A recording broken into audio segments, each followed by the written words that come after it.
ఓడిన మున్సిపాలిటీలను సొంతం చేసుకోవడానికి అధికార పార్టీ కుట్రల పర్వానికి తెరలేపింది. సంగారెడ్డి జిల్లా జహీరాబాద్ మున్సిపాలిటీల కోసం ఎన్నికల అధికారులను పోలీసులను రంగంలోకి దించింది. ఎన్నికల నియమావళిని తుంగలో తొక్కి జహీరాబాద్ మున్సిపాలిటీని కాంగ్రెస్ కు కట్టబెట్టారు అధికారులు.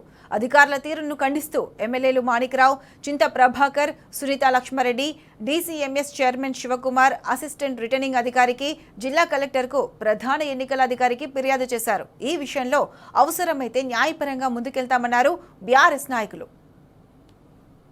జహీరాబాద్ మున్సిపాలిటీలో చైర్మన్ ఎన్నికల సందర్భంగా అధికారులు ముందు తెలుగు అక్షరాలు అని చెప్పడం జరిగింది. కానీ అక్కడ వారు తెలుగు అక్షరం కాకుండా తప్పు చేయడం జరిగింది. ఏదైతే ప్రొసీజర్ ఉన్నదో వారు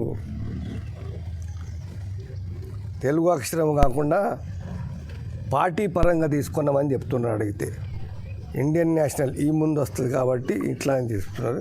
యాక్చువల్గా మరి అభ్యర్థి యొక్క కాటా స్రవంతి ముందు రావాల్సింది. అది చేయకుండా మరి మొహమ్మద్ యూనుస్ పేరు మీద చేయడం అని కొంత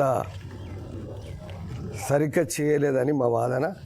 కాబట్టి అధికారులు మరి దీన్ని న్యాయబద్ధంగా చేయలేదని వారికి ఇప్పుడు దరఖాస్తు కూడా ఇవ్వడం జరిగింది.